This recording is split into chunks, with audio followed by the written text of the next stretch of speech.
আসসালামু আলাইকুম। সাধারণ দেশি বা ক্রস গরুর একটি কমন রোগ হচ্ছে ধনকা আপওয়ার্ড পেটেলার ফিক্সেশন, যেটা গ্রামগঞ্জে খুব কমন দেখা যায়। না জানার কারণেই অনেকেই আসলে উপযুক্ত ট্রিটমেন্ট করতে পারে না।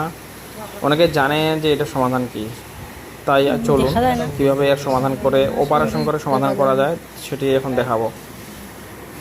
আশা করি 1 মিনিট পর গরুটি আবার আগের মতোই স্বাভাবিক হয়ে যাবে ইনশাআল্লাহ। চলুন দেখা যাক কী হচ্ছে ভিডিওতে, সাথে থাকুন।